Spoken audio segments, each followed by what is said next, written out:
من الشيطان الرجيم. بسم الله الرحمن الرحيم. وإذ أخذنا ميثاق بني إسرائيل لا تعبدون إلا الله وبالوالدين إحسانا وذي القربى واليتامى والمساكين وقولوا للناس حسنا وأقيموا الصلاة وآتوا الزكاة ثم توليتم إلا قليلا منكم وأنتم معرضون.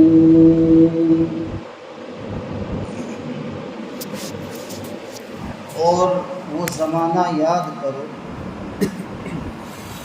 جب کہ ہم نے بنی اسرائیل سے قول و قرار لیا کہ تم عبادت نہیں کرو گے خدا کے سوا کسی اور معبود کی،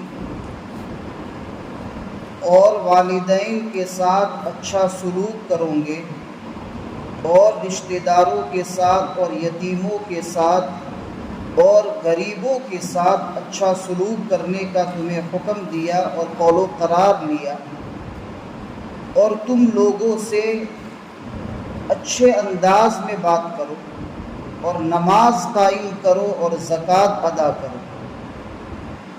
پھر تم نے روح گردانی کی، تولیتم روح گردانی کی یعنی اس حکم کی خلاف ورزی کی مگر تم میں سے تھوڑے لوگ، وَأَنْتُمْ مُعْرِضُونَ اور قول و قرار کو توڑنا اور اس سے اعراض کرنا یہ تمہاری عادت ہے. تم تو قول و قرار کو توڑنے والے ہی لوگ ہو، اور جس وقت کہ ہم نے تم سے قول و قرار لیا کہ تم اپنا خون نہیں بہاؤ گے اور اپنوں کو اپنے وطن سے نہیں نکالو گے، پھر تم نے اقرار کیا جب کہ تم اس وقت موجود تھے. وَأَنْتُمْ تَشْهَدُونَ.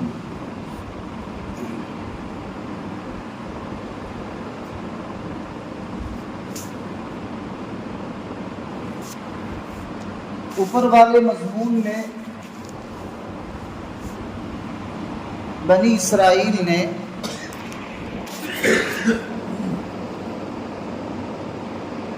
ایک دعویٰ کیا تھا کہ لن تمسنا النار الا ایاما معدودہ، کہ جہنم میں ہم نہیں جائیں گے، اور اگر جائیں گے تو بھی ہم تھوڑے دن کے لیے، جتنے دن ہمارے باپ داداؤں نے بچڑے کی عبادت کی تھی. پھر اس کے بعد اللہ تعالیٰ نے ایک اصول بیان کیا کہ آباء و اجداد یعنی باپ داداؤں کے نبی ہونے کی وجہ سے، رسول ہونے کی وجہ سے، اولیاء ہونے کی وجہ سے، بزرگ ہونے کی وجہ سے اولاد کو جنت نہیں ملتی، بلکہ جنت انسان کو اپنے اچھے اعمال کی وجہ سے ملتی. اگر انسان کے اعمال اچھے ہیں تو اللہ کے وہاں اس کا بدلہ بھی اچھا ہے، اور اگر انسان کے اعمال برے ہیں تو اللہ کے نزدیک اور اللہ کے پاس اس کا بدلہ بھی برا ہے. پھر اس کے بعد اللہ تعالیٰ نے ابھی جو آیت پڑھی گئی اور جس کا ترجمہ کیا گیا اس میں بنی اسرائیل سے اللہ تعالیٰ نے قول و قرار لیا تھا، وعدہ لیا تھا، عہد لیا تھا کہ تمہیں ایک اللہ کی عبادت کرنی ہے، اس کے علاوہ کسی اور کی عبادت کرنے کی اجازت نہیں. انہوں نے اس حکم کو بھی توڑا. والدین کے ساتھ حسن سلوک، وبالوالدین احسانا، اچھا برتاؤ کرنا. ان کے حقوق کو ادا کرنا، ان کی خدمت کرنا، یہ والدین کے ساتھ حسن سلوک ہے، رشتہ داروں کے ساتھ، اسی طریقے سے یتیموں کے ساتھ، اور مسکین یعنی ضرورت مند جو لوگ ہیں ان کے ساتھ اچھا معاملہ کرنا۔ یہ 4 چیزیں قول و قرار میں۔ 5ویں چیز وقولوا للناس حسنا، لوگوں سے اچھے انداز سے بات۔ 6ٹھی چیز واقیموا الصلاۃ، نماز قائم کرنا، نماز ادا کرنا۔ اور 7ویں چیز وآتوا الزکاۃ، زکوٰۃ ادا کرنا۔ یہ 7 چیزیں اللہ تعالیٰ نے بنی اسرائیل کو ان 7 چیزوں کا حکم دیا تھا۔ اس سے معلوم یہ ہوتا ہے کہ جس طریقے سے ہماری اس شریعت میں یہ تمام چیزوں پر عمل کرنا ضروری ہے، بنی اسرائیل کے اندر بھی ان چیزوں پر عمل کرنا ضروری تھا۔ اگرچہ نماز کی تعداد بنی اسرائیل میں 2 تھی، ہمارے یہاں 5۔ بنی اسرائیل کی نماز میں رکوع نہیں تھا، ہماری نماز میں رکوع ہے۔ طریقہ اگرچہ الگ ہو لیکن نماز پڑھنے کا حکم اللہ تعالیٰ نے تمام انبیاء کی شریعت میں دیا تھا، جیسا کہ بنی اسرائیل کی شریعت کے متعلق یہ احکام سے معلوم ہوتا ہے۔ البتہ احکام جو ہوتے ہیں وہ بعض احکام میں حکم الگ ہوتا ہے، کپڑوں کو پاک کرنے کا طریقہ، وضو کا طریقہ، نماز کا طریقہ، لیکن وہ چیزیں ہوتی ہے، نماز ہوتی ہے، زکوٰۃ کے ادائیگی کا طریقہ، ان کا حکم کہ اس طریقے سے ادا کرو، لیکن زکوٰۃ ادا کرنا واجب ہے، اس کا طریقہ اگرچہ الگ ہے۔ البتہ جو عقائد ہے جیسے اللہ کو ایک ماننا وغیرہ، اس میں حضرت آدم علیہ السلام سے لے کر نبی کریم صلی اللہ علیہ وسلم تک جتنے بھی انبیاء ہیں، ان تمام انبیاء کی شریعتوں میں عقائد ایک ہی ہے، اس میں کوئی تبدیلی نہیں۔ کوئی ایسا نبی کہ جس نے اپنی قوم کو یہ کہا ہو کہ اس شریعت میں اللہ کو 2 ماننا، ایک ماننے کی ضرورت نہیں ہے، یا رسولوں کا انکار کرنا، یا موت کے بعد کی زندگی کا انکار کرنا، ایسا کسی نبی کی شریعت میں نہیں۔ عقائد سب نبیوں کے ایک ہیں، البتہ احکام میں اختلاف ہے، یا پھر احکام کے طریقوں میں اختلاف ہے، لیکن عقائد میں کوئی اختلاف نہیں۔ یہ 7 چیزیں بنی اسرائیل کو کہا گیا تھا اور ان سے وعدہ لیا، قول و قرار لیا۔ حضرت موسیٰ علیہ السلام سے اللہ تبارک و تعالیٰ نے وحی کے ذریعے سے یہ باتیں پہنچائی، اور حضرت موسیٰ علیہ السلام نے اپنی قوم سے قرار اور قول و قرار لیا، وعدہ لیا کہ ان باتوں پر آپ کو عمل کرنا ہے۔ بنی اسرائیل کی ایک عادت تھی، ابتدا میں جب بھی کوئی حکم ہوتا یا حکم آنے والا ہوتا تو پہلے تو ایسا کہتے کہ ہم کریں گے، پھر جب حکم آ جاوے یا کچھ وقت گزر جائے تو پھر اس کے بعد مخالفت کرتے تھے۔ یہاں پر بھی ایسا ہی، ثم تولیتم الا قلیلا منکم،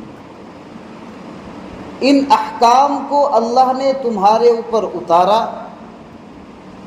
اور پھر اس کے بعد تم نے اس کی خلاف ورزی کی، لیکن چند تھوڑے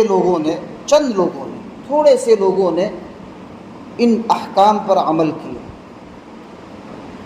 اللہ تعالیٰ فرماتے ہیں کہ یہ تو وَأَنْتُمْ مُعْرِضُونَ، اللہ کے وعدوں سے اعراض کرنے والے ہی تم لوگ، تمہاری فطرت۔ اسی لیے آپ غور کریں کہ نبی کریم صلی اللہ علیہ وسلم کے زمانے میں مدینۃ المنورہ میں یہودی آباد تھے، یہ بنی اسرائیل سے، مدینہ میں آباد تھے، مکہ میں نہیں تھے، اور نفاق بھی وہاں پیدا ہوا، مدینے میں پیدا ہوا۔ مکۃ المکرمہ کے زمانے میں 13 سال کا جو زمانہ گزرا نبوت کے بعد، اس میں یا تو کفر تھا یا اسلام تھا، تیسری کوئی چیز نہیں تھی۔ لیکن جب نبی کریم صلی اللہ علیہ وسلم نے مکہ کے کفار سے عاجز آ کر آپ نے جو ہجرت فرمائی، تو وہاں ایک تیسرا طبقہ پیدا ہوا، اور جس کا سردار تھا عبداللہ ابن ابی ابن سلول۔ ان لوگوں نے کہا کہ دیکھتے ہیں پلڑا کس طرف جھکتا ہے، اور یہ ایک منافقین کا طبقہ پیدا ہوا۔ ممکن ہے کہ انہوں نے یہ نفاق ان یہودیوں سے سیکھا۔ یہودی منافقت میں، مکاری میں، دھوکہ بازی میں سب سے اعلیٰ، سب سے اول نمبر، حتیٰ کہ حضرت موسیٰ علیہ السلام کتنے گئے گزرے۔ موسیٰ علیہ السلام توریت لے کر جب آئے، اور موسیٰ علیہ السلام نے جب کہا کہ میری کوہ طور پر اللہ رب العزت سے ہم کلامی ہوئی، تو کہا کہ ہم کو بھی بات کرواؤ، ہم تو نہیں مانیں گے، ہم خود جیسے آپ نے اللہ سے بات کی، ہم بھی اللہ کو دیکھنا چاہتے ہیں، اللہ کو دیکھے تو مانیں گے۔ اتنے ضدی اور ہٹ دھرمی والے لوگ، یہ مدینے میں یہ لوگ پہلے سے رہتے تھے، اور وہ اس لیے آئے تھے کہ توریت میں ایسا لکھا ہوا تھا کہ عرب کی سرزمین پر ایک نبی ظاہر ہونے والا ہے، تو ان کو یہ ہوا کہ شاید ہمارے خاندان سے جو ہے اللہ تعالیٰ اس کو پیدا کر دے، اور اس کے متعلق پوری تفصیل جو ہے تفسیر کے اندر ہو چکی ہے۔ تو یہ جو منافق جو ہوتے ہیں نا، یہ گویا کہ یہود کے بچے ہیں، حتیٰ کہ نبی کریم صلی اللہ علیہ وسلم کے زمانے میں منافق دو طرح کے تھے۔ ایک تھے منافق اعتقادی، یعنی جن کے عقیدے میں برائی تھی، یعنی وہ زبان سے ایسا کہتے تھے لا الہ الا اللہ محمد الرسول اللہ، لیکن ان کا دل کفر پر مطمئن تھا، وہ کفار کے ساتھ تھے۔ اور دوسرا ایک طبقہ وہ تھا منافقین کا کہ دخلوا فی الاسلام مع ضعف فیہ، وہ اسلام میں داخل تو ہوئے لیکن ان کی زندگیوں میں اعمال کے اعتبار سے کچھ کمزوریاں تھیں۔ نبی کریم صلی اللہ علیہ وسلم نے ایک مرتبہ مسجد نبوی میں یہ اعلان فرمایا، یعنی ایک کی طرف اشارہ کیا، کہا کہ اخرج فإنک منافق، نکلو تم منافق ہو، نکلو تم منافق ہو۔ 35 افراد کو نبی کریم صلی اللہ علیہ وسلم نے مسجد نبوی میں سے نکالا، 35 افراد، چونکہ نبی کریم صلی اللہ علیہ وسلم پر اللہ کی طرف سے وحی آتی تھی، اور اللہ تعالیٰ کی طرف سے بتا دیا جاتا تھا کہ فلاں شخص عقیدے کے اعتبار سے منافق ہے۔ اس لیے جب تک نبی کریم صلی اللہ علیہ وسلم زندہ تھے تب تک عقیدے کے اعتبار سے منافق لوگ تھے۔ اب نبی کریم صلی اللہ علیہ وسلم جب دنیا سے چلے گئے تو اب یہ عقیدے کے اعتبار سے منافق ہے یا نہیں ہے، اس کا پتہ اور اس کی اطلاع ہمیں کون دے گا، کون خبر دے گا؟ اس لیے کہ آپ صلی اللہ علیہ وسلم کے بعد وحی کا سلسلہ تو ختم ہو گیا۔ اس لیے اب جو منافقین ہے وہ عملی منافق۔ حضرت شاہ ولی اللہ محدث دہلوی رحمۃ اللہ علیہ نے الفوز الکبیر میں عملی منافق کی 6 علامتیں اور ان کے 6 عمل بتائے کہ یہ عمل ہو تو سمجھ لو کہ یہ عملاً منافق۔ اس میں سے پہلا عمل جو شکل ہے نفاق عملی کی، ہم اس نیت سے سنیں کہ اللہ تعالی ہمیں اس سے بچائے، ہماری حفاظت فرمائے۔ نفاق عملی کی پہلی شکل یہ ہے کہ ان ثبت القوم علی الایمان ثبتوا وان رجعوا الی الکفر رجعوا۔ قوم اگر، اپنا سماج، اپنا معاشرہ اگر ایمان پر ہے تو ہم بھی مومن، اور اگر سماج کا جو بڑا آدمی وہ کسی کافر کے فندے میں آ گیا اور یہ کافر ہو گیا تو سماج کہیں گے ہمارا بڑا جس کے ساتھ ہم بھی اس کے ساتھ۔ یعنی سماج اگر ایمان پر قائم ہے تو ہم بھی ایمان پر، اور سماج اگر کفر کی طرف جا رہی ہے تو ہم بھی کفر کی۔ ایک علامت یہ ہے۔ دوسری شکل نفاق عملی کی یہ بیان کی ہے کہ وَمِنْهُمْ مَنِ انْغَمَسُ فِي معاش الدنیا، دنیا کے عیش و عشرت میں اس طریقے سے ڈوبے ہوئے لوگ ہیں کہ ان کو اتنی بھی فرصت نہیں ہے کہ اپنے گناہوں کو یاد کر کے اللہ کے سامنے توبہ کریں۔ یہ بھی عملی منافق ہے، دنیا کے عیش و عشرت میں اتنے مبتلا ہے، اتنے ڈوبے ہوئے ہیں کہ ان کے پاس اتنا بھی وقت نہیں ہے کہ اپنے گناہوں کو یاد کر کے اللہ کے سامنے توبہ کریں۔ یہ بھی عملاً منافق ہے۔ تیسرا وہ شخص ہے جو دنیا کے کمانے میں فی تحصیل دنیویت الدنیئہ، گھٹیا دنیا کے کمانے میں اور حاصل کرنے میں اتنا مشغول ہے کہ اسے اہم عبادتیں یعنی نماز، روزہ، زکوٰۃ اس کی بھی پرواہ نہیں ہے۔ نماز ادا ہو، نماز قضا ہو، نماز اول وقت میں پڑھے، نماز آخری وقت میں پڑھے، اس کو اس کی کوئی پرواہ نہیں ہے، بس گھٹیا دنیا کے حصول میں اتنا لگا ہوا ہے کہ گویا کہ دنیا کو حاصل کرنا اس کا مقصد اصلی ہے۔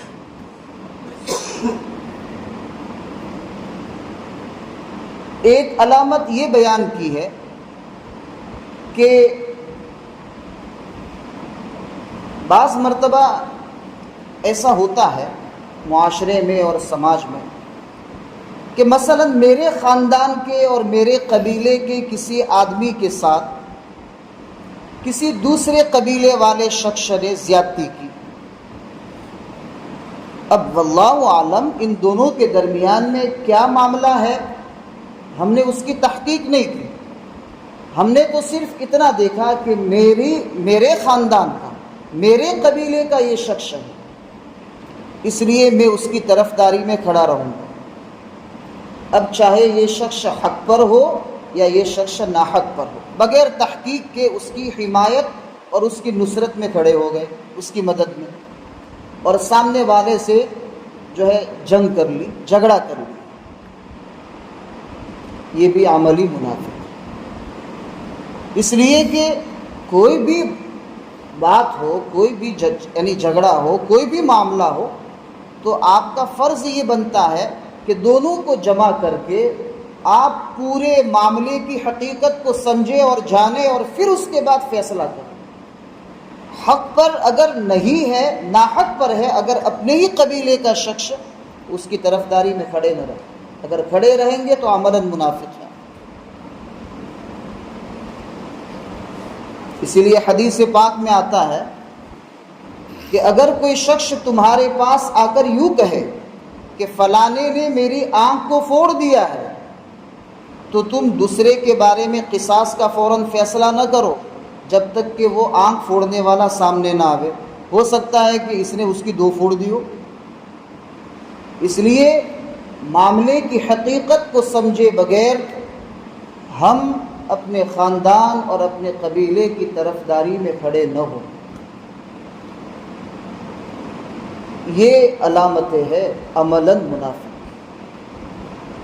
اور حدیث پاک میں 4 علامتیں اور بیان کی۔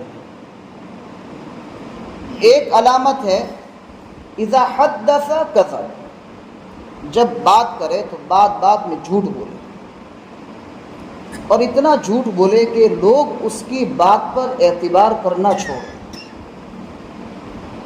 یہ عملاً منافق۔ نمبر 2 وَإِذَا عَاهَدَ غَدَرَ، جب وعدہ کرے تو معاہدہ، جب کوئی معاہدہ کرے، وعدہ کرے تو دھوکہ دے۔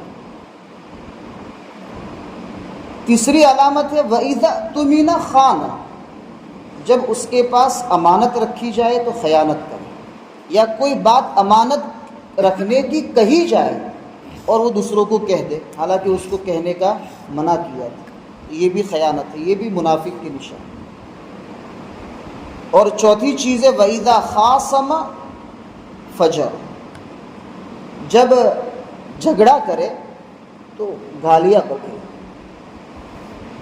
عادت ہوتی ہے بعض لوگوں کی کہ معمولی سی بات میں جو ہے گالی بول دیتے ہیں، یہ اچھی عادت نہیں ہے، یہ عملاً منافق کی نشان۔ 4 من کن فیہ فہو منافق خالص، یعنی 4 عادتیں جس آدمی میں ہے وہ پیور منافق ہے عملی طور پر۔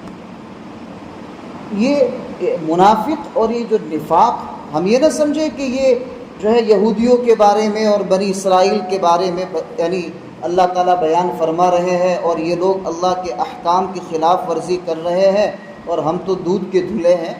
یہ باتیں اسی لیے بیان کی جاتی ہے کہ انسان اور مسلمان ان باتوں سے بچے، اللہ تعالیٰ کے احکام پر عمل پیرا ہو، اللہ نے جو بتایا ہے، جو کہا ہے اس کے اوپر عمل کرے، اور اللہ نے جن چیزوں سے منع فرمایا ہے ان چیزوں سے اپنے آپ کو روکے۔